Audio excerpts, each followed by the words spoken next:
Hello welcome दोस्तों, स्वागत करता हूँ फिर से आप सबको आपके अपने इस चैनल में। तो जिस वीडियो के हम डिटेल्स में बात करेंगे बीटीसी के बारे में, और साथ ही में हम यहाँ पर डिटेल्स में डिस्कस करेंगे कि एग्जैक्टली नेक्स्ट हमें मार्केट में क्या मूवमेंट देखने को मिल सकता है। और अभी इस टाइम पे बीटीसी में जो भी ड्रॉप डाउन हुआ है तो इसके पीछे एग्जैक्ट रीज़न क्या है, उसके ऊपर भी पूरा डिटेल्स में इस वीडियो के अंदर डिस्कस करने की कोशिश करेंगे और जानेंगे कि नेक्स्ट हमें मार्केट में क्या मूवमेंट देखने को मिल सकता है।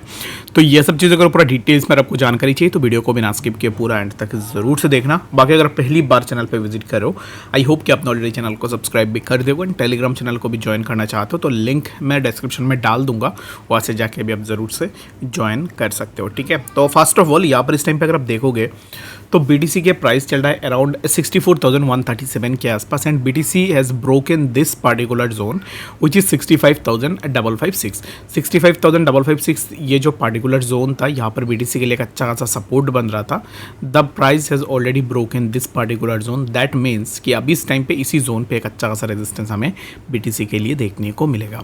तो रेजिस्टेंस जब भी ब्रेक होता है, जैसे कि मान लो कि यहाँ पर एक सपोर्ट था 65,600 पे, ये सपोर्ट ब्रेक होने के बाद अब इस टाइम पे ये काम करेगा एज ए रेजिस्टेंस। तो ये क्यों बनता है, इसके पीछे रीज़न यही होता है कि लेट सपोज कि मान लो कि सपोर्ट तब जाके बनती है जब किसी पार्टिकुलर पॉइंट के ऊपर लोग अपना बाइंग बनाते हैं। अगर कोई भी अपना इस पार्टिकुलर जोन के आसपास बाइंग बना रहा है, maximum number of if the maximum number of people has made buying on this particular zone, that means क्या है कि इसी जोन पे एक अच्छा खासा स्ट्रॉन्ग पॉइंट रहेगा जहाँ से प्राइस वापस बाउंस करेगा। ठीक है, क्योंकि यहाँ पर बाइंग ऑलरेडी है और maximum number of people has bought the BTC on this particular zone. इसका मतलब यही हो जाता है कि इसी जिस जोन पे लोगों ने बाई किया है उसी जोन पे तो लोग अपना सेल नहीं करेंगे। तो जब ये जो पार्टिकुलर जोन है सपोर्ट अगर ब्रेक हो जाता है, लेट सपोज कि इसी पार्टिकुलर जोन पे लोगों ने बहुत ज़्यादा बाइंग बनाई, लेकिन at the same time sellers भी यहाँ पर बहुत ज़्यादा थे, तो सेलर्स ने यहाँ पर एक अच्छा खासा सेलिंग की एंड दैट मीन्स कि क्या हुआ कि जब यहाँ से प्राइस ब्रेक करके नीचे आया तो यहाँ पर बहुत सारे लोग लिक्विडेट भी हो गए, जितने भी लोग लॉन्ग में थे, एंड विच मीन्स कि ये जो सपोर्ट है, इस सपोर्ट का ब्रेकडाउन होने के बाद ये अब इस टाइम पे एज ए रेजिस्टेंस काम करेगा। ठीक है, तो अब इस टाइम पे ये जो ब्रेकडाउन हुआ है तो इसके पीछे रीज़न क्या है। जब भी कोई भी ऐसे similar kind of drop down हमें देखने को मिलता है तो इसके पीछे बहुत सारे रीजंस रहते हैं, रीजंस को हमें देखना पड़ता है। And the most important thing is that कि न्यूज़, अगर न्यूज़ यहाँ पर कुछ भी निगेटिव न्यूज़ निकल के आती है तो फिर नो मैटर व्हाट प्राइस के लिए जितने भी बड़े सपोर्ट से रहे प्राइस उनको ब्रेक भी करेगा।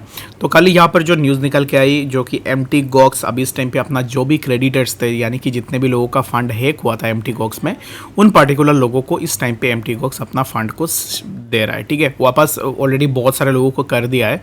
और यहाँ पर अगर आप देखो तो कल के दिन में फंड को वापस किया है, और उसके बाद अगर आप देखोगे तो क्रैकन में, यानी कि एक एक्सचेंज में, अगर आप यहाँ पर इसी जोन के आसपास अगर आप देखोगे तो यहाँ पर ना withdrawal of BTC from the exchanges अगर आपको देखने को मिल जाएगा कि एक स्ट्रेट लाइन पे ग्राफ आपको देखने को मिल जाएगा। ठीक है, जब भी यहाँ पर एक स्ट्रेट ग्राफ बनती है विच सिंपली इंडिकेट्स कि यहाँ पर ना एक अच्छा खासा विड्रॉल हुई है।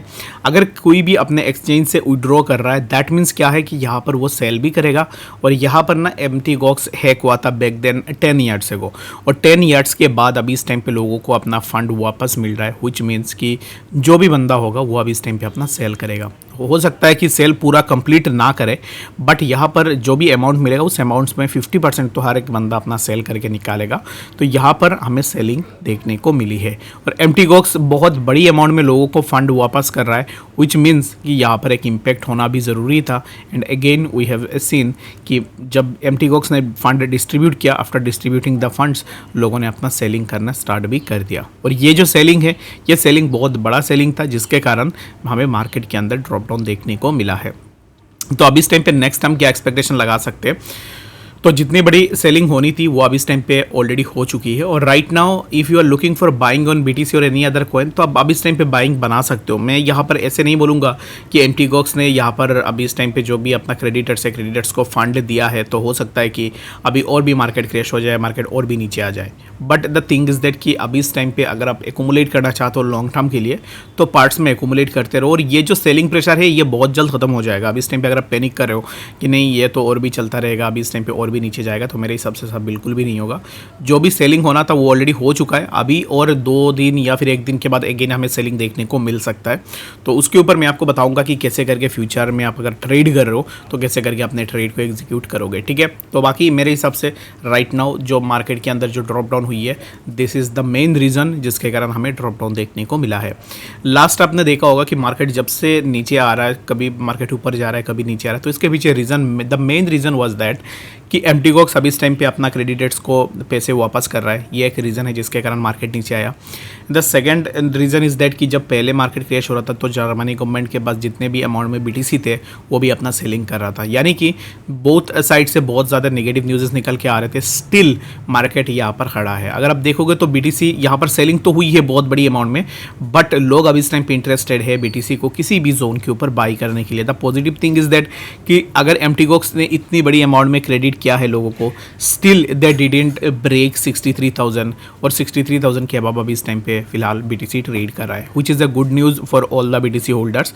और मेरे हिसाब से प्राइस अब इस टाइम पे जिस जोन पे चल रहा है यहाँ से प्राइस अगेन इसी पर्टिकुलर जोन को आके हिट करने की कोशिश करेगा, which will be around 65,493 and 65,000 ये जो पार्टिकुलर जोन है यहाँ पर हमारे लिए एक रेजिस्टेंस ऑलरेडी बन चुका है, ठीक है। तो अभी इस टाइम पे right now if we expect anything above 65,000 then we have to break above 65,400, क्योंकि इसी जोन का ब्रेकआउट अगर नहीं होता है दैट मीन्स कि we can consolidate in below this particular zone which will be around 64,300 से लेके 63,400 के बीच में हम कंसोलिडेट करेंगे, ठीक है। तो बीटीसी के लिए अभी इस टाइम पे फिलहाल के लिए बस इतना ही है, और मेरे हिसाब से बीटीसी आने वाले टाइम में हमें एक अच्छा सा मूवमेंट ज़रूर से दिखाएगा। और अभी इस टाइम पे जो भी न्यूज़ेस आ रही है just because all the newses and frauds, इसके कारण मार्केट कभी नीचे आ रही है कभी ऊपर जा रही है, ठीक है। तो इसके लिए मैं आपको यही रेकमेंड करूँगा कि अभी इस टाइम पे अगर आप किसी भी ऑल्ट पे भी फ्यूचर में अगर आप ट्रेड करते हो तो स्मॉल अमाउंट में जब आपका प्रॉफिट हो जाता है, लेट सपोज कि यहाँ पर किसी ट्रेड के अंदर आप एंटर किया, आपका 10x के साथ 20% का प्रॉफिट हो गया, तो इन दैट केस क्या कर सकते हो कि आप उस 20% को बुक करके रख सकते हो, स्टॉप लॉस को चेंज करके रख देना। क्योंकि अब इस टाइम पे मार्केट में कभी भी यहाँ पर ऐसे नेगेटिव न्यूज़ निकल के आएगी तो market will show its impact, जो कि हमें मार्केट के अंदर ड्रॉप डाउन देखने को मिलेगा। तो ये चीज़ आप ज़रूर से फॉलो कर सकते हो। बाकी इस वीडियो के लिए फिलहाल इतना ही, मिलता है नेक्स्ट सेशन अपडेट्स के साथ, तब तक के लिए गुड बाय।